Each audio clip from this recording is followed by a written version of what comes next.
As a scientist, I have to build the puzzle pieces that I need to build this history of the universe.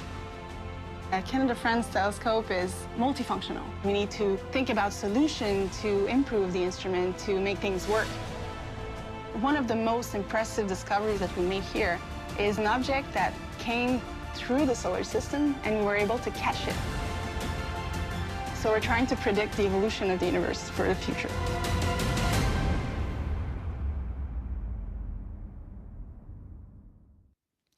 Welcome to the launch of SOLIDWORKS 2019. We're going to be live with you here all day on both YouTube and Facebook.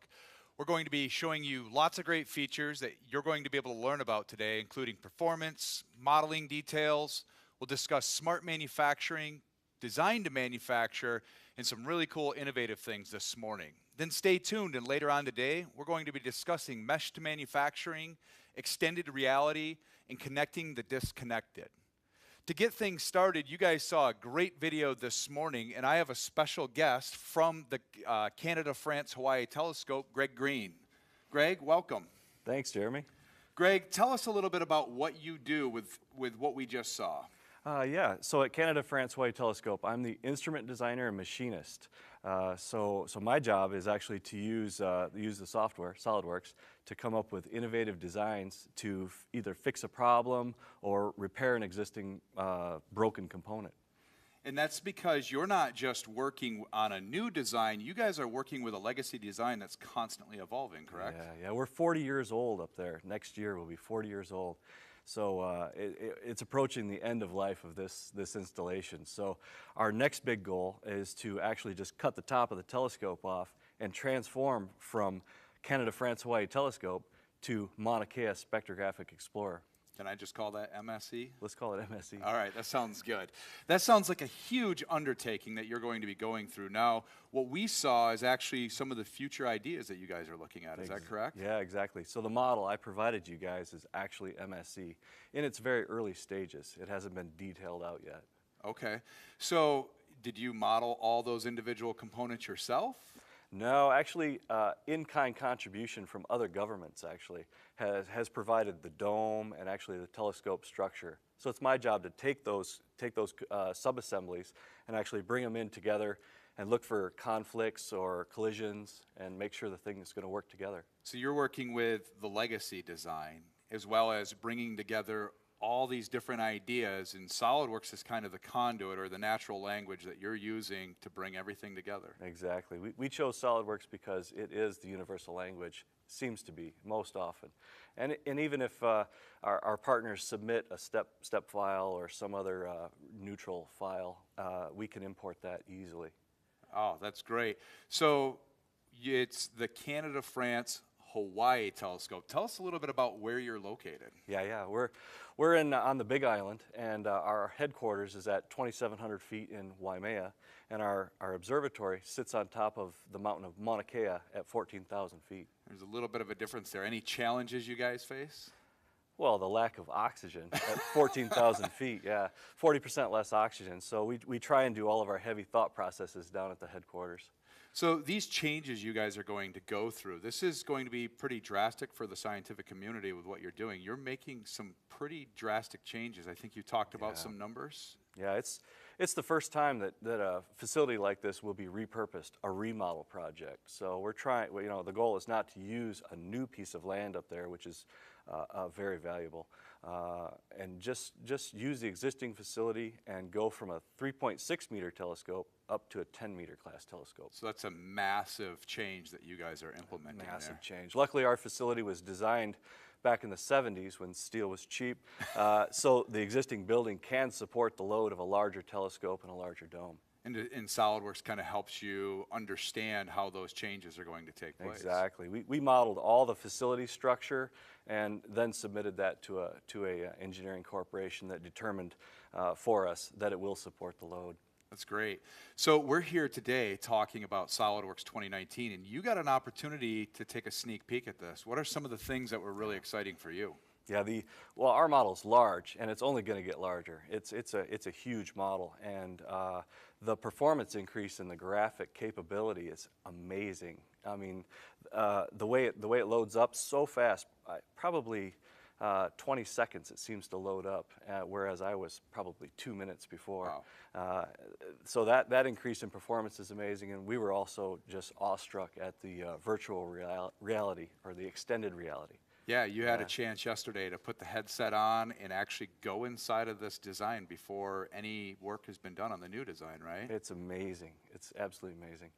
Greg, this is a great story, and people are going to be getting an opportunity to see the Canada-France-Hawaii telescope throughout the rest of the day as we show some great new capabilities. Greg, thanks for being with us here today. We'll see you later. We're going to be bringing on some folks now to continue talking about the actual features that are coming in SOLIDWORKS 2019. And one of the things Greg mentioned was performance. So to talk about performance, I have Mark from Product Introduction and Sid from Product Development. Welcome, guys.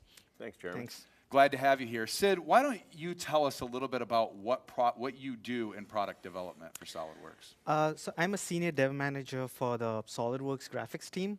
Part of my role deals with looking at the current graphics industry trends, research, prototype, bring up solutions for our customers in the realm of graphics quality and performance. Okay, so Mark, you've had an opportunity to kind of look at some of the stuff that Sid has worked on. So Sid's been working diligently for a while to try to make sure that this stuff is really fast. And one of the things that they've worked on for 2019 is graphic performance. So when you have these massive models like Greg talked about, you want to be able to interact with them and work with them and kind of zoom around. So if we look at SOLIDWORKS 2019 here, and we look at Greg's model, the entire telescope, there's about 7,500 parts in here. And you can see as I grab this and just move it around on the screen, it actually feels like it's a simple block on the screen. So you can zoom, pan, rotate, rapid, very fair, very fast. It feels, I think it's a feel. It's one of those things that it's a feel. If we take a comparison and try to compare what it was like in SOLIDWORKS 2018 compared to what it's like in 2019, 18 on the left, 19 on the right, and you can see that kind of chunkiness as the mouse has to catch up. Sid can talk better about this, but it's what from development point of view, they call dropped frames. We have to drop those frames in order to get the model to rotate. In 2019, there's none of those. They're dramatically reduced, all those drop frames. It just feels so much better to interact with your model, zoom in, get to where you want to go, and visualize things so much better. You're still going to work with your assemblies. It's just, like I said, it's going to feel better. I think Sid describes it as it's an emotional thing, and it really is. It just feels like, wow, this feels like I'm rotating a block around on the screen. So to leverage this, do I have to turn on a special mode or anything like that? That's a great question. So what we're doing is this new graphic stuff that Sid has worked on is we've pushed a lot of the work that we did, more of the work, up onto the graphics card. So instead of it being on the CPU or on the main chip, it's now getting pushed up onto the GPU or the graphics card. We've done a lot of things in the past with large assembly mode to make an assembly perform and interact with a lot better in large design review in these different modes that we have. And we did that, but when you did that, you lost your real view, you lost your edges, you lost your shadows, and a lot of the visual appeal. And with the new stuff, you can do this, you have your full real view, full shadows, reflections, ambient occlusion, things like that are available in any mode, large assembly mode, large assembly mode, fully resolved, lightweight, LDR, it really doesn't matter. And we're going to see this in other places in the software too, right? Right. Sid can talk about that. Yeah, Sid, this is pretty groundbreaking. I have to imagine some really interesting technology or thought went into this. That's right. One of the things is that our customers are really passionate. They're amazing. They spend a lot of time building huge data sets, putting materials, a large number of materials to make it look good, to make the data sets look good. And when you have to deal with millions of polygons, with hundreds of materials, it comes quite a challenge of how do we make this as performant as possible for our customers. And so we took a step back and we changed our design and programming paradigms. And now we have all of these data sets that's all transferred to the GPU onto the graphics card. So you're no longer bottlenecked by the CPU, but it's more focus put on the GPU. And we came up with a bunch of algorithms that directly work with the dataset on the GPU. The advantage for this is that now everything is done on the GPU. Your performance scales across different generations and models of graphics card. And not only that, but we also kept the bar for performance really high. In the couple of next sessions, we'll be talking about VR. And we kept our performance such that we need to support VR, and our performance should match up to those expectations. We also worked with a large number of graphics vendors, and so we make use of specific extensions by these graphics cards. So we going the whole 9 yards, we're focusing on performance very diligently. So the investment I've made in that graphics card, instead of having a diminishing return, it's just going to continue to drive in and take full advantage of that capability. That's right. That's really exciting, and I'm sure users like Greg are going to be really excited for this. One of the things we've done this morning is we've launched the What's New section on the SolidWorks website, and there's going to be tons of videos showing even more than what we can cover today. If there was something you wanted the users out there to go check out and watch, what are some other things that you find interesting? I think I suggest the audience look at the 3D texturing and as well as the VR support in eDrawings. Both of these came directly from the graphics team, and I think they're really neat features. Well, we're going to be taking a look at those later. Sid, thanks for joining us today. That's really exciting, discussing performance. But what we really want to look at are some of the tools that our users benefit from every single day. And this really comes down to feature, functionality type stuff. So for that, we've brought Marlon from the product definition team out with us. Marlon, thanks for joining us. Thank you for having me. Marlon, we just talked to Sid from product development. Tell us what product definition does and kind of what your role is at SolidWorks. So the product definition team, we're embedded with development. I work very closely with Sid. I worked with him on the graphics project. We're embedded with development, and we are the user advocates in the development process. And to inform that advocacy, we spend about 1/5 of our year doing customer research. We do a lot of customer visits, a lot of work reviewing user enhancement requests, going through a lot of our databases of user-generated information about SolidWorks. And that's part of our research initiative, and we use that research to develop a project list for the next release and for future releases.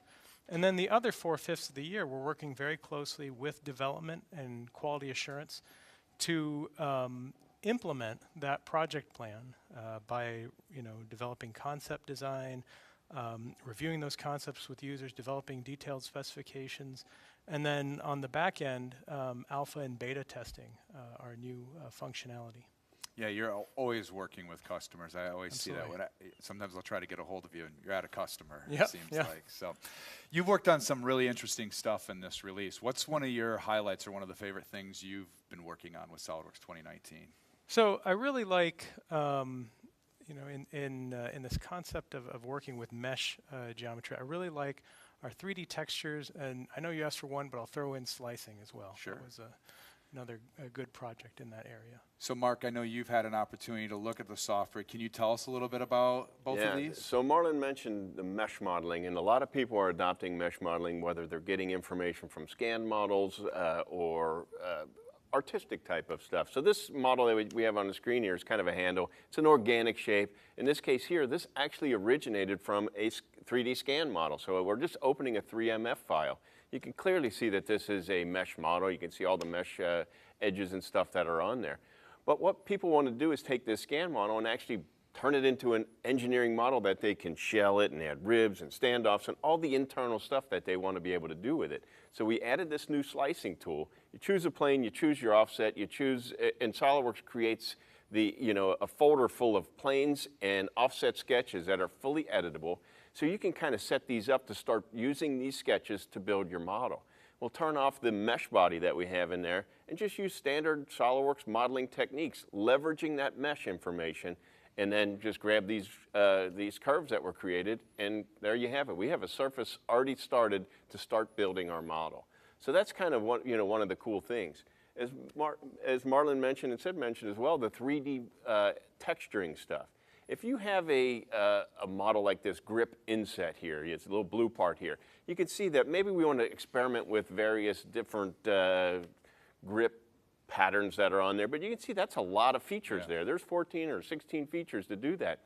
The new 3D texturing allows you to do this rapidly. So instead of having to model those dimples or bumps or even something like this, this logo here, we've given a new methodology for doing this. So you're familiar with applying textures or appearances. I'm just going to drag one of these from the task manager onto the model. Standard ways of applying materials that you're familiar with in the past. In this case here, we kind of have a knurl pattern, change the size, change the rotation. So all I've done is apply them an appearance. Now we have this 3D texturing tool that leverages that appearance and allows me to turn that into mesh geometry. So I have controls over the mesh size. I can change the height at which I want that to pull out. The lighter colors pull farther out of the material and the dark colors stay back. So what I've done is use this new tool to create a mesh model. This mesh model can then be used downstream for manufacturing. So I can, maybe I'm just building prototypes. I might want to create a 3D print of that. So that's a mesh model. 3D printers accept mesh models. That's their basis of how they build stuff. So that's kind of a cool way to leverage this whole mesh modeling methodology to take it from start to finish. Yeah, I mean, that was a huge time saver, thinking about having to create all those details as features would there were 16 features just for those horizontal ribs, which are a little bit easier to do. Trying to create that knurl in there, or all those dimples, or all those bumps, that's difficult. We're really doing a lot of stuff with mesh as a kind of a geometry type inside of SOLIDWORKS, and we're going to be discussing this a little bit more later on today. Now, Marlon, that was a big feature. That's like new technology, new feature, but you also look at improving existing features and workflows, right? Yeah, from all the feedback that we gather, you know, we see new capabilities that we need to implement in SOLIDWORKS, but also we look for opportunities where we can make the user's workflow more efficient, where, you know, they can currently, you know, in the end they can do the same thing now that they could do in a previous release, but we work to make it more efficient, so that their experience is more enjoyable and a lot faster in SOLIDWORKS. And ultimately, you know, the goal is to save time. And we call these projects, we have an internal name for them, we call them delighters. Yeah. Any delighters that stand out in your mind that are going to be really great this release? So I really like partial edge chamfer, and then also we've made some improvements to projected curve. You know, to make geometry that you could create in the past, but now it's a lot more efficient in SOLIDWORKS 2019. All right, you want to run us through this, Mark? Absolutely. So in this case here, we have this our handle that we kind of got started with, and you can see there's two surface bodies in here. So in the past, we could only project in one direction onto a single surface body, and we could also only do a single closed profile or open profile to get that projection on. Now in SOLIDWORKS 2019, multiple closed or open profiles can be projected onto multiple surfaces and bidirectional. In this case here, we're going to choose the bidirectional option, and it puts it onto both surfaces. Jeremy, in the past, this would have taken 2 sketches for the 2 closed profiles and then 4 features to project it onto each side. So we've gone from a single sketch with a single projected curve, or we've gone to a single sketch to a single projected curve from 2 sketches, 4 projected curves. So like Marlon said, a lot of big time saver there. So not only is it easier workflow, it's less features in the tree. Less steps, less features in the tree, yeah, absolutely. And everything's stored then in that single feature. The other thing that's interesting is the partial chamfer. You can see I did a little quick interference detection. I have an interference problem. So I'm going to need to knock that corner off of this model. So I'll edit that part, choose the edge, chamfer it. But I really don't want to chamfer that whole thing all the way around. So we've introduced a new partial chamfer tool. In this case here, I'll just choose, I have various options for how I want to control the distance, or just use the drag handles that are right on the screen there, drag those. These can be symmetric or asymmetric. And by the way, this is a chamfer, but this can be done for fillets as well. And I can switch back and forth, as we've had in the past, switch back and forth between chamfer and fillet. So again, we could have modeled these things in the past. It's just, there's a lot of extra time, steps that you're going in to model that to make that, to achieve that same goal. Greatly simplifies that process of defining that. Yep. So These are some really cool features, and there's a ton of new features also on the What's New section of the SolidWorks website where you're going to be able to see. We're just showing some of the real highlights here today. But Marlon, you were mentioning you get an opportunity to talk with customers a lot. We have SolidWorks World coming up here in the near future. You're always busy at SolidWorks World, right? Yeah. Tell us about that. Yeah, How customers can engage with you at SolidWorks World. For us in product definition, it's it's like drinking from a fire hose, SolidWorks World, because for us it's a 5-day event. It starts on Saturday when officially the conference starts Sunday evening. And on Saturday, we're doing alpha testing with customers. All day Sunday, we're meeting with customers all throughout the event. In fact, we take a break to give our presentations during the conference. And again, the entire goal is to learn more about the user's experience using our software, what enhancement ideas they have, what things we can implement in the future. And when you register for SolidWorks World, which you can do today, right? Yep. There is an option when you register to say that you would like to participate in our research activities. If you check off that option, that's how you get invited to the Saturday and Sunday events. That's great. So if you're interested in working with someone like Marlon to have a good influence on the next release of software, go to SolidWorks World and sign up and be a part of that. Yep. Marlon, thank you so much for being here. Mark, thanks for being here talking about these new features. Thank you. One of the other things going on this week is really exciting. We're at, SolidWorks has been at IMTS in Chicago, Illinois this week. We've got some really cool new technology coming as it relates to smart manufacturing. So we're going to turn it over to Barb, who's actually over there.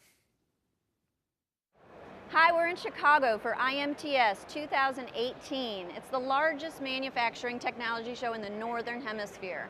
We're here with over 115,000 attendees, 2,400 exhibitors showing the latest in manufacturing technology, both on the hardware side and the software side. So what do you say we go and see if we can find the SolidWorks team so we can find out what is the latest and greatest in SolidWorks 2019 that's going to deliver smart manufacturing technology for all our users. All right, hey, we're here at IMTS. We've caught up with Mike Buckley. Hi, my name is Mike Buckley. I'm a product manager for SolidWorks, and I'm in charge of SolidWorks CAM and our subtractive manufacturing. One of the reasons I'm into manufacturing is I love building and restoring old cars. So Mike, we're here at IMTS. SolidWorks is everywhere at this show, but SolidWorks CAD, everyone knows that. SolidWorks CAM, that's pretty new. So first thing everyone needs to know is SolidWorks CAM Standard comes with every seat of SolidWorks. Starting with SolidWorks 2018, we actually released SolidWorks CAM Standard and SolidWorks CAM Professional. Okay. CAM Standard is available to anyone on subscription, so every seat of SolidWorks has that. Allows you to do basic part machining. And then SolidWorks CAM Pro is actually for people that want to be more productive. So we've added things like assemblies, turning, volume mill for high-speed machining, those components. Okay. So it's a pretty exciting time to use SolidWorks and CAM together. So SolidWorks CAM 2019, like what are our customers going to be most excited about in terms of new enhancements? So there's some really cool things we have coming in 2019. The first thing is tolerance-based machining for turn parts. So we can apply the MBD data automatically to the toolpaths that we create within inside of SolidWorks CAM. So it's going to really speed up that process and create a profile or a program that we want that's going to be right the first time.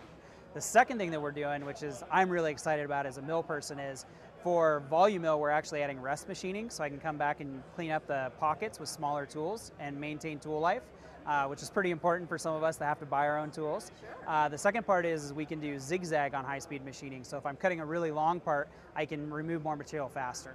And then one of the things that is going to be really good for our customers that have lots of different types of machines is I can do machine-specific rules in SolidWorks 2019. So if I have a mill and a lathe and a water jet, I can apply specific rules for each one of those machines automatically. So it's going to be really cool for our customers to be able to automate that process from start to finish. First thing you mentioned was tolerance-based machining for turning. What exactly does that mean? Yeah, so it's a really good question because we get a lot of those questions as they come in and we start talking about tolerance-based machining. So the first part is we actually use the dimensions that were applied in the 3D model. So we're using that MBD data that was created. We know what the engineer wants for specifications, and then we go through and we read these tolerances on the part and automatically apply toolpaths. So we're taking what the engineer and designer wanted and what their thought process was, and we're just auto-leveraging that for the machining strategy. So we're making sure we make everything in tolerance correctly the first time. Wow, that sounds like smart manufacturing. Yeah, it is. That's one of the greatest, coolest things we have today is being able to leverage that one file to capture all of the design and manufacturing intent.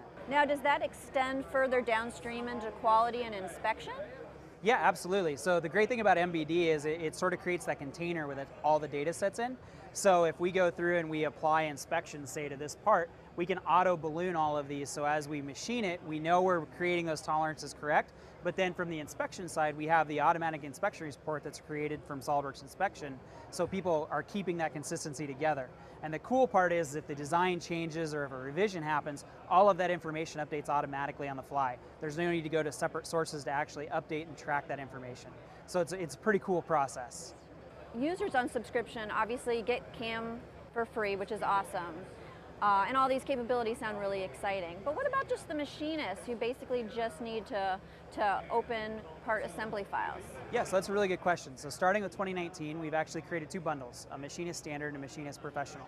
Machinist Standard actually allows a machinist or programmer to be able to open up a SOLIDWORKS part file or import any customer's file and do programming on a part. And then Machinist Professional allows you to open up parts or assemblies or design fixtures, just doing parts and assemblies and then using SOLIDWORKS CAM Professional.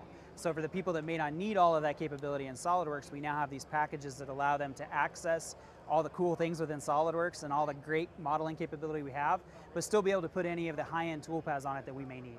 So it's a pretty cool, exciting time for people that are machinists to be able to get access to best-in-class tools. What does smart manufacturing really mean to our users? Yeah, so the basic understanding of smart manufacturing is from start to finish, you have one file or one truth where all of your data is stored. So when you do concept, you do simulation, you do FEA, all of that information gets stored in the file, right? So when we start talking about the manufacturing side of it, we're talking about capturing inspection, we're talking about capturing PMI data, and then we're talking about leveraging that for CAM.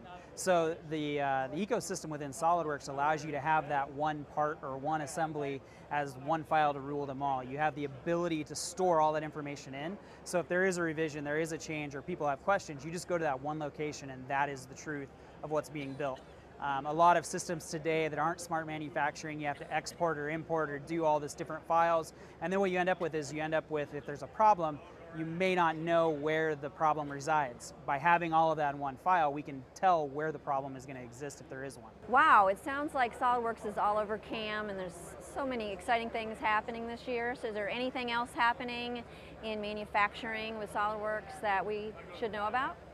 Yeah, so one of the great things we're doing for our students this year is starting with SOLIDWORKS 2018 in education, which came out this fall, is all seats of SOLIDWORKS education get SOLIDWORKS CAM Professional. So every student has access to MBD, tolerance-based machining, volume mill, all of the great things that we've talked about.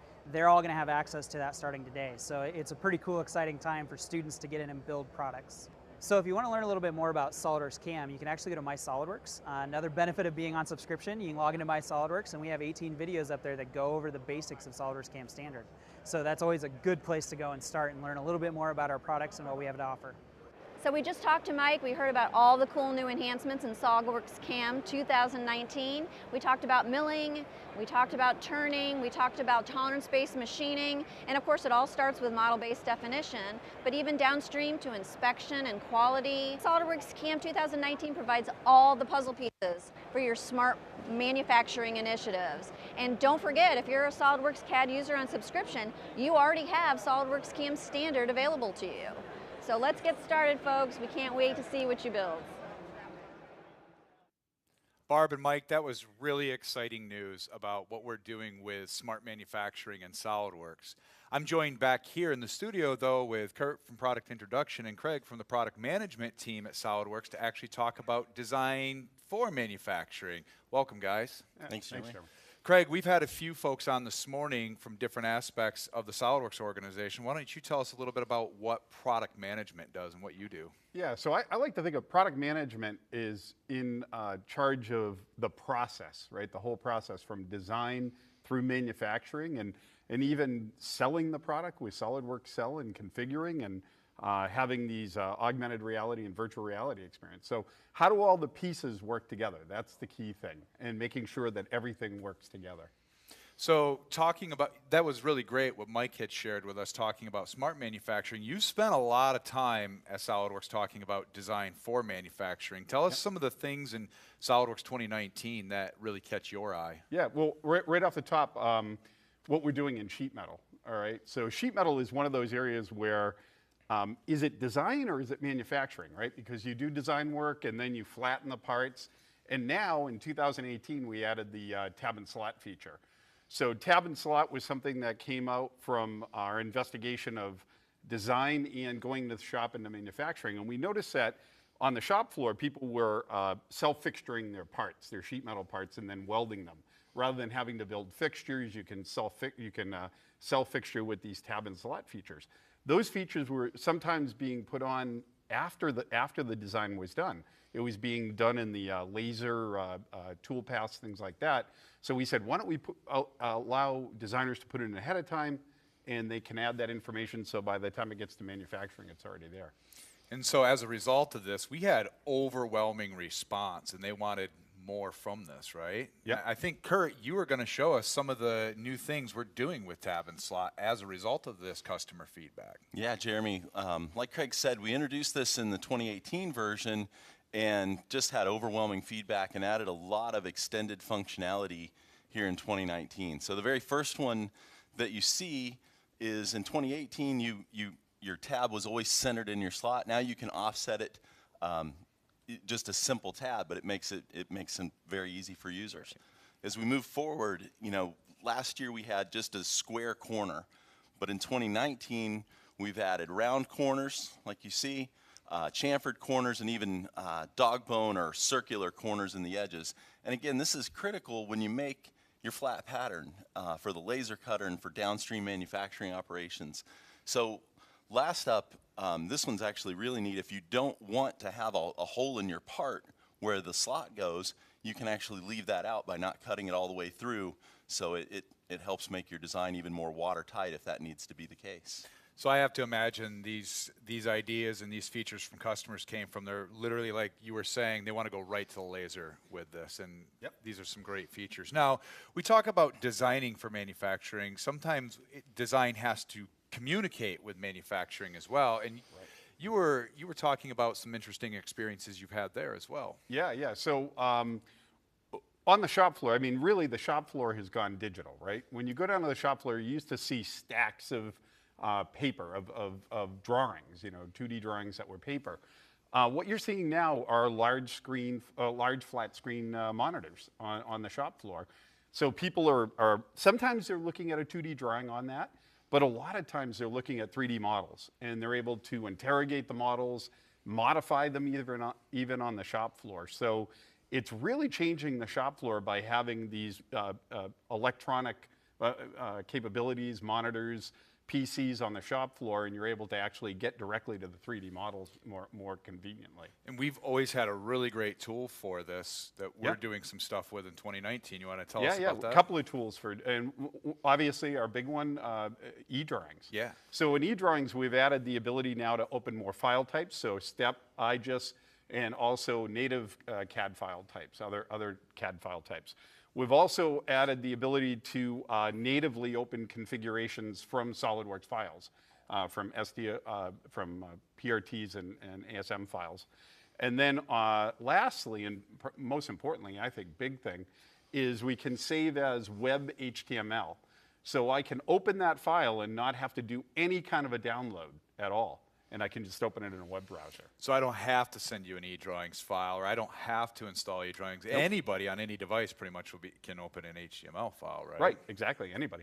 That's great, and I think a lot of users know e-drawings is a great tool for sharing a 3D model with somebody, but sometimes it's more than just sharing a model. Sometimes it's taking the data from the model and going further and communicating design ideas or downstream applications. Kurt, you have a lot of experience with this. Yeah, a lot of companies say we don't get paid until the final technical documentation goes to the end user. So we're talking like assembly instructions, user manuals, maintenance manuals, all of that stuff can be brought in, concurrent in the design process with SOLIDWORKS Composer. And Composer's seen a lot of new enhancements in 2019 as a communication tool for making all of this type of technical communication. In fact, one of the things that Greg's going to be using it for is to share their ideas and share everything about what the new telescope looks like, up on to their stakeholders and their funders. So all of that information is right there for the user in one simple spot, fully created and fully associative to the SOLIDWORKS model. Kurt, that's really exciting. You know, what they're going to be needing to do with MSE, share their ideas, they're really needing to show how they're going to innovate, and they're creating an experience, kind of how this telescope is going to come together. But that's something we're always focused on here at SOLIDWORKS as well. And that brings me to my next guest, Kevin, with user experience, who's actually involved in that. Kevin, thanks for joining us. Yeah, great to be here. Thanks, Jeremy. Kevin, why don't you tell us a little bit about, we've talked with folks from product development, product definition, product managers. You're in user experience, which is a little bit different. Explain to us what your group does. Sure. I mean, ultimately, we're responsible for the user interface of SOLIDWORKS. So everything from what the workflow is, how the user interface looks, to how users interact with it. We gather their feedback, put it back in, and make sure that things are efficient and easy to use. Now, I think a lot of times users, when they think user interface, they think of things like the buttons or right-click menus and stuff, but you guys are doing some really innovative stuff with some new technology, right? Yeah, sure. So in 2018, we kind of changed the game a little bit in terms of sketching, trying to work with pen and touch more and get away from picking and clicking icons and commands and get more into just drawing what you want on screen. So the first thing we got back from customers was, hey, I want to be able to do more things. I want to be able to do splines. So we added splines this year, which allows you to kind of create things like the surfboard fin pretty easily. And you just draw that shape, and you get a very nice spline out of it right away. The second most requested thing was slots. So if you're a mechanical engineer, you're probably creating lots of slots and sketches. So now you just kind of sketch that in with a pen. The system recognizes it through Windows Ink, and you get a nice slot geometry in your sketch.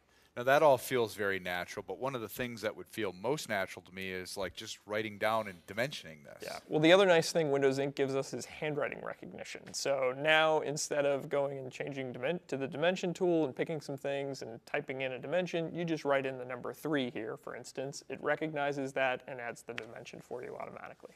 So it really feels like my hands can stay on the screen if I'm on a touch device or a pen, and I don't have to go back and forth between the keyboard. Yeah, one of our key principles is users are here to create their designs, work on their model, not use our user interface. So this gets them a little bit closer to that, right? Yeah, so now sketches are a great example of where these things could be used, but what about interacting with the three-dimensional model itself? Have we done anything there?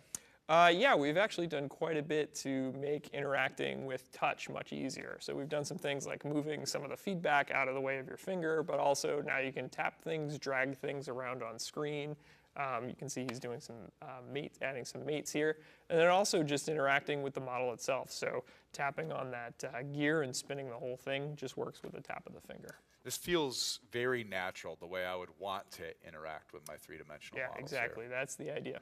Now, another place where it would feel very natural is like the ideation phase or sharing ideas or comments. What about there? Are we doing anything there? Yeah, so we've added some functions in 3D markup. One of the key things customers tell us all the time that they want to do or they describe to us is, you know, I take a screenshot, I throw it in PowerPoint, I draw some stuff on it, and then I send it off to, you know, somebody in the shop or a collaborator I need to work with. So we've just added this right into the SOLIDWORKS 3D model. You add a markup view, which are similar to annotation views, and you can just draw on the screen. And that can be saved out to an image format and sent off very easily, and it's stored right there in the SOLIDWORKS file. Yeah, so likewise, the markup file is going to kind of follow that file around wherever it goes, Yep, too. Exactly. It's right there in the SOLIDWORKS model. I won't lose my napkin. Exactly. All right, that sounds good. Kevin, all looks really exciting now. We had mentioned earlier the What's New section of the SOLIDWORKS website just went live.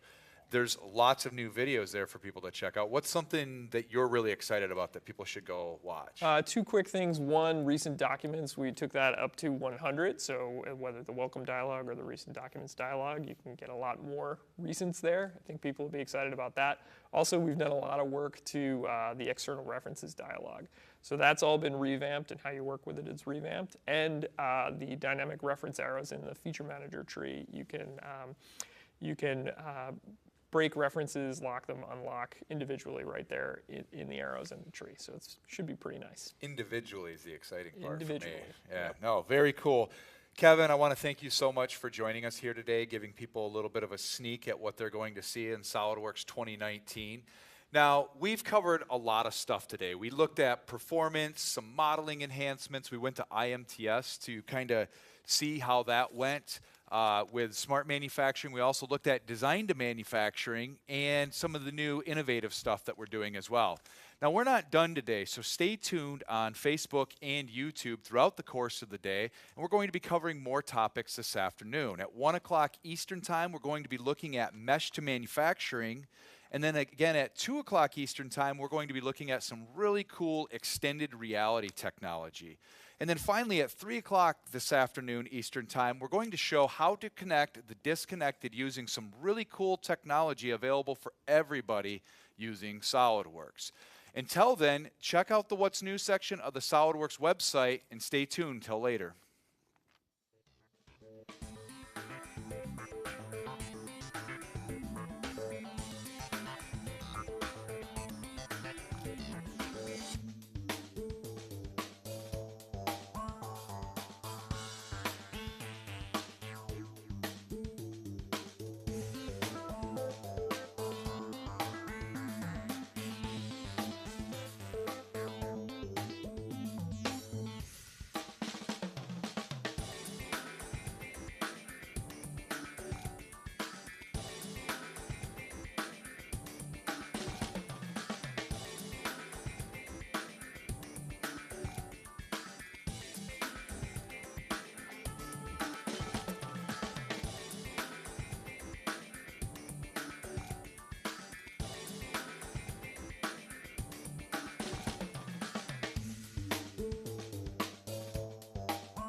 Thank you.